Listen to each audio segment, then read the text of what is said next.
What's going on, everyone? Welcome back to Powered by Primus, and in today's video I'm going to be showing you guys some gameplay of my orange tank deck in action. Now I'm going to be battling up against Rudy here, rocking a Spinister deck. This is going to be an orange versus orange match, so it is going to be a slugfest going back and forth. Now if you guys do want to see the deck list on this video, then I will be posting in the description below the original video that does have my deck profile, which I go over each card and all that good stuff. Now this is the same list. So turn one, I do choose to go first. I did win the die roll, and I'm going to be flipping Impactor for that bold one and sending him into Skrapnel. This is kind of where I want to try to get some early damage. Hopefully get at least 3. If I can get in 4, it'll be absolutely fantastic. I'm getting in for 6 here. He does have 3 armor, so we're only getting in for 3. I really want to try to hit 4 there, because then that way when he flips, he only has 3 health left, and because that he can't take more than 3, I would have been in a really nice spot, but unfortunately I only got in 3. Now this deck does run a lot of direct damage, so that one last point isn't super relevant, but I would have been really nice to have to point that direct damage at the Skrapnel. So Rudy's list is really fun, really exciting. You get to flip Spinister, turn 1, and be able to get in for a lot of damage on this lionizer. You do get to see him flip there, and he is also playing a flamethrower on that lionizer. So now he is 3 attack, bold 6, which is pretty crazy. This is going to be a lot of damage coming in here. Again, his list and my list are both heavy orange, so it is all of the damage is getting flipped here. I do believe I run 6 blues, maybe it's like 9 blues. Let's see how much damage he is getting in here. He's counting 1 billion cards, and it looks like, oh, it is a one-shot, so that was 13 damage that he just did with that lionizer on his turn 1, which is pretty crazy. Now, obviously, he didn't get to play a card for the turn, but that is still a lot of damage that he's able to throw out there, and of course, me not getting a blue, kind of puts me in a bad spot. So, going to be flipping a Demolisher here. This is where he really gets to shine. I get to play some upgrades on him now, because this is probably, if not the star of the deck, it is definitely a fantastic character. He has ton of armor, and he gets in for a ton of damage. He does have low health, so this is one thing you do have to be very cautious about when it comes to attacking with this character, is you don't want your opponent to have to one-shot him on the way back. So, I do have a composite armor. We're going to be playing that. That does give me 7 armor, which is really nice. And I'm going to be attacking here into this lionizer. I do want to see if I can KO it, but if I don't KO it, that's totally fine. I did have the chance to KO it there with another weapon in my hand, but I'm not really in a quick way to get rid of this lionizer. I actually don't want it off the field. There's a little bit of glare there, but I'm getting in for a lot. I'm pretty sure he lives here with 1 health. Yep, I'm doing some math here, and it looks like we're getting in for 9, and I think I had to do 10 in order to KO in 1 shot, and I think he does leave the lionizer on 1 health. It is a little awkward sometimes leaving the characters, especially Battle Masters, in that position, because if he does have a Piece of your Tyranny, he can kind of blow me out here. I do see that he flipped a Piece of your Tyranny there, so I'm really not that thinking he's going to have it. I honestly was just playing around it. There was no point in me trying to play into it. Figured if I got the KO, great, and if I didn't, great. Either way, it didn't work. It worked out. So I'm pitching the force field here to pick up. I didn't get to see what I get to pick up. And the reason why I'm pitching the force field, which would be normally really great in the situation, is that I'm holding a hunker down and I'm allowed to get it back from the scrap pile. And it's really nice because even this composite armor here goes really good for it, because now Rudy does have to attack into the character for 7. And then if I even do take damage, I do have to scrap that armor, which does open the door for hunker down next turn to bring it on back. So it's a really powerful stuff. Composite armor is a fantastic card, and it's honestly probably one of the biggest reasons behind building this deck. So he is drawing for the turn. Looks like he's getting that energy transfer, allows him to move that 3 damage off of Skrapnel. Kind of unfortunate, because now I have to send another attack into the Skrapnel, and he's getting in for exactly 7, and I even believe I flipped 2 blues there, so I have 9 defense. I also did flip a black, so that does do the 1 damage to Skrapnel. Really nice in the situation, because now I have to send 2 attacks into him rather than having to waste 3 attacks. So this is really good, at least get that 1 point on there. I do have lots of ways of doing direct damage again, so we'll see if I can happen to pull something out. Looks like I'm contemplating what I wanted to do. I don't know if I drew there, but going to be going for that hunker down. I was debating if I wanted to flip Megatron first for the scrap, but I think he's pretty low on his deck, so I didn't want to have to do that yet. The hunker down does proc. I get 2 composite armors, which is really awesome. I do get to proc Demolisher, allowing me to draw 1 card for each other tank. Obviously, Megatron is one of them. And I think I asked him to count his deck here. I'm not quite sure. Doing the math a little bit on what I was planning on doing. I know I can only hit the Skrapnel for a maximum of 3, but I could also finish the lionizer here, and he does have to send that lionizer attack back into Demolisher, so that's obviously a play that I can go for.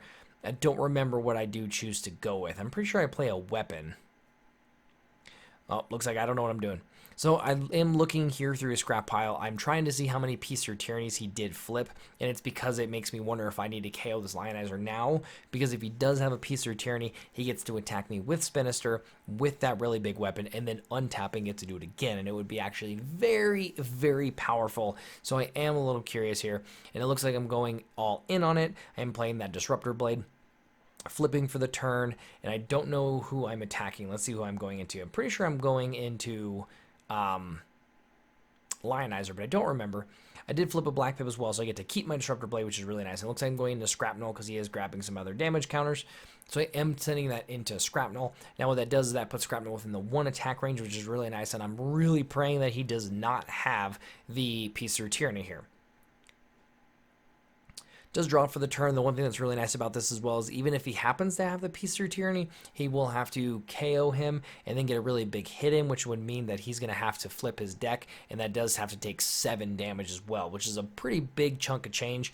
I am pretty much hoping that he doesn't have to shuffle on this combat, because it'd be really unfortunate, and then he gets to put on Lionizer if he does have to shuffle. He's going for an incoming transmission. I believe he was at like 11 cards at this point. I know we did talk about the count, and he did happen to get something really cool here. I remember he was very, very excited for it. He's choosing if he wants to put it on top or not. I was playing a little bit of head games with him, and I don't remember what he did get. Oh, that's right. So it is going to be this stealthiness, and then it does allow me to not be able to attack into him because we are going to reset. Now, I do have a card for it, which is a really nice little thing in that Spinister list, though, because it does kind of keep you off of him. And he does get to attack here into Megatron, I think is who he chooses to go into. Flip some really good defense there. I also did flip a Black Pip, so I didn't take any damage from that swing, which is really nice. And then that Black Pip does put the 1 on the character. We do get to straighten here, and this is where I know that I do have to go into Lionizer. I think this is where we talk about the count in his deck. Had to remind him that we need to straighten there. Yep, so I am asking him to count here, and I'm pretty sure this is where he says that he's at 11 cards left. And this is a really nice spot because now I get to go into this Lionizer. I get to get him off the table, and then when he does have to reshuffle, he does have to put it onto one of his other characters. So what I could do in this scenario is try to do the last bit of direct damage to the Lionizer and then attack into Skrapnel, and then I find myself in a really, really good spot. I don't remember exactly what I do go for here. I am obviously going to flip Demolisher because there's no point in me flipping Megatron. I need to leave him in that mode for the scrap effect. I don't know what I'm pondering, to be honest with you. I don't remember exactly. I'm looking at Enforcement Batons in my hand. I can see that I have the green Scrap Any upgrade card, which is a really nice one. I don't know why I can't think of the name of it currently.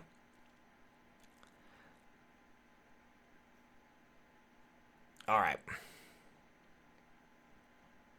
So I'm going to be going with the increased durability. That does give me 4 additional health, which is really nice. I am getting that Demolisher flip. And then that is an armor that I get to put onto him on the Megatron. So now I'm sitting at 21 health, which is really nice. Getting in here and allowing me to again flip 7 for the defense, 2 for my normal, and then I did flip a white. So we are flipping 11 cards here, which is quite a bit. And we are going into Skrapnel. No, I think we're actually going into Lionizer here. I need to get him off the table before the shuffle does go down. Obviously, Reprocess is the name of the card. But obviously going to be getting in here for more than enough. I think I just showing the top card was a orange and a Black Pip. So it was an easy way to get rid of the Lionizer. That does put him onto Spinister. I do think that is the correct play to put him onto that character. So that does put that stuff aside. Now when he does go to attack this turn, he's most likely going to have to shuffle. And either has to put it onto his Skrapnel and KO it, which is unfortunately, or he puts it all onto his Spinister, which is good as well. So either way, I'm in a really good spot, especially with my Megatron not having any damage on him. I definitely feel a little more confident going into this later game. Now Rudy does really surprise me here by flipping his Skrapnel, KOing him, and tapping down my Megatron, which was a really, really interesting play. And this does allow him to go into my Megatron. He gets rid of my increased durability, and he has the chance here to get in for quite a bit of damage. He even has the potential to one-shot my Megatron currently in this situation. So we're going to see what he is going to have to go for here. He is going to have to shuffle mid-combat, so that it is going to put that 7 damage onto Megatron, or I'm sorry, onto his Spinister, which is really, really good in my situation. I was just double checking him because we were talking about the 7 there. He does have to shuffle because he's flipping so many cards. And I think he has a base because he gets +3. Spinister gets +3 while he has a Weapon Master on him. So he's in for 6 bold 4, which is quite a bit, getting in again for a lot of damage here. I did not flip any blues because, like I said, I only run like 6 or 9 blues in the deck. So it's definitely easy for me to not get it. And I think he actually one-shot. So he actually one-shots my Megatron there. So he did 19 damage with that one swing. We do still have to put 7 damage on the character. He does get to it here in just a second. Just got to clean up everything. And then I'm going to go for that Enforcement Batons, which is going to get rid of the weapon there. And then that 7 plus all the previous damage is going to be more than enough to get the job done. I do play the Fight for Position just for the Bolt 2, just to make sure that we get it done, which is now going to allow me to flip 13 cards when it comes to attacking, because I usually always flip at least 1 white. So it is quite a bit of cards. I don't know if I actually got the Bolt 2 there, but it didn't matter. Like I said, all we needed, I think, to do was get Pierce 2, and I think we were showing like Pierce 7 on that swing by itself in general. So it was a pretty awesome game 1. Alrighty, getting into game 2 here, he does choose to go first, which is definitely the correct play, especially because you don't really want me getting to set up. So he does choose to go first, and it's really nice as well to get that lionizer in at any target he does choose he wants to go into. And he is going to flip Spinister, giving that +3 attack, getting in for huge damage again. Let's see if he can one-shot another character going this swing. I unfortunately don't flip any blues, and I'm pretty sure he goes into Demolisher here, and I believe it's for exactly 10, which is just enough to get him off the table. So he did get to one shot on that turn 1, which is pretty crazy. Like I said, the amount of damage that that deck can put out is pretty insane, just because you get to flip Spinister on that first turn and get in for so much damage. Lionizer swinging by himself for 0 with bold 4 is kind of scary, but then when you give him +3 off on top of that, it is really strong, essentially starting with a erratic energy. The erratic weapon on there. So I do choose to flip the impactor for the turn. I do want that bold 1, try to get him set up for all the good stuff. Looks like I'm debating on giving him an upgrade. Choose to go with the increased durability, which does give me 4 health, putting me at 16. Attacking, getting in that bolt. So looks like we're getting in for 8 here. I'm sorry, yeah, 7. Getting in for 7. So pretty decent amount of damage. That does put 5 damage onto the lionizer. So I do see what happened here. So he definitely put it on the wrong character, which is funny because I think we talk about that here in just a second. I didn't even notice that until watching it now, that happened during that game. So I did get in for the 5 damage there. I'm pretty sure we get the damage all situated. He does go to flip Skrapnel for the turn, just because it has that really awesome ability of only being able to take 3 max. Seeing if he wants to load him up here at all for any amount of damage. He's debating on what he wants to play, and it looks like we're going to be going with a flamethrower onto that character. He's going to be able to get that bolt 2 now, getting in for pretty big amount of damage, and he does choose to piece out the lionizer. So I do see now kind of, I figured out what happens. But this does allow him to take the extra turn, getting in for quite a bit of damage on the impactor. I have to really hope that impactor does survive. I did flip 2 rollouts there, so it is really nice. Even not flipping the 2 rollouts, we would have first survived that attack. This is where I believe that we realized that the damage should not be on Spinister. And there it is. He is not supposed to have the damage on there. It's supposed to be onto the lionizer, but we did the piece of tyranny, so it doesn't matter. He goes for the extra turn, plays stealthiness onto Spinister, and that just allows that once we go to untap, I can't go back into him. And he's also going for the incoming transmission, allowing him to draw 2, put 1 back on top of his deck to try to finish off my impactor here. So it's going to be a very big uphill fight for my Megatron going into this game, and it's just because I would imagine that my impactor is going to be going down here pretty hard, so we're going to need a pretty big attack back. So this does give him that 6 attack bolt 4, getting in for quite a bit of damage. I did flip a blue there, so we'll see how much I do take. Oh, looks like, yeah, he's going into the impactor here, and it's going to be just enough to get it done. I believe the increased durability, I think it was exact damage that he needed to get done. He did get to finish that off, so at least I do have an undamaged Megatron, which can be very relevant because I do get to hit whoever I want here. So let's see what I'm debating. I'm pretty sure that I am sitting on the energy pack and like a grenade launcher. The energy pack just gives me that extra health, which could be very relevant. The good part is that I do get to an attack here, and then we do get to straighten, and then my opponent only gets 1 attack. So I'm debating here if I want to be in the bot mode and then play Hunker Down for the mill. However, he's really close to the bottom of the deck, so I don't want to do that. So I play Hunker Down without using my flip, get back the composite armor, and then I do believe that I go for another Disruptor Blade here so I can really kind of make sure I stack as much damage as possible. I do choose to go with an energy pack that does give me that 4 additional health, so that puts me at 21 health. Again, really nice, and I know that I do have to get Megatron in the correct mode because he is close to the bottom of his deck, especially with the lionizer weapon attached. He does have that bold 4, so he goes through quite a bit of deck, so I need to make sure I get that additional. So I do go ahead and attack. Let's see what I'm choosing to go into. I am choosing to go into Skrapnel for the turn. Makes sense since I'm really not being able to maximize a lot of damage. Don't play a weapon there. And then let's see what kind of damage we can get done. Now, if he does have to shuffle his deck here, the Skrapnel already has the 3 on him, so if he does have to do 4, because that's what Megatron's ability is, that does KO the Skrapnel, so that's a really nice thing, or he can choose to put it onto Spinister. He is going to be attacking with the Skrapnel. I flipped a white there, so I got to flip 2 more. I was really curious as to why I flipped 4. He's getting in for, it looks like, 11 or 12 damage. I do have the 5 base, which is really nice, so yeah, it was getting in for 11 damage. I did flip a black, so that puts 1 more on him, and then now that puts him at 4 damage. So this basic swing here is going to be enough to take down the Skrapnel, which is really, really nice. And then when he does have to shuffle, he's going to have to put it all onto Spinister. So this is the turn I need to make sure I play a weapon, because I really want to maximize how much damage that he has to do to himself on a shuffle. I do go for that Disruptor Blade, and then I send Megatron over, and this is going to KO. I really hope that he doesn't flip a white pip. So he does not flip a white pip, which is really, really awesome for me. I really lucked out there. If he flipped a white and had to shuffle, he should have put all the damage on a Skrapnel, and I would have lost that shuffling ability, which would have really, really sucked. So us not having to do that, that does get the Skrapnel off the table, and this is going to make him draw, and then when he attacks, he's going to have to take 7 damage to his Spinister. We're going to straighten, essentially, and I'm going to finish him. So it is very imperative that I do survive this swing. Now, he does play the erratic weapon, and that does allow him to have 2 weapons because Spinister's ability. This is going to be for the damage from the shuffle, and he has to be able to KO here. So this makes him have 9 attack bold 4. It is a lot of damage that he's going to be getting out here. I have 15 health left, so we're going to see what happens. I did not flip a blue, so it all comes down to his flips.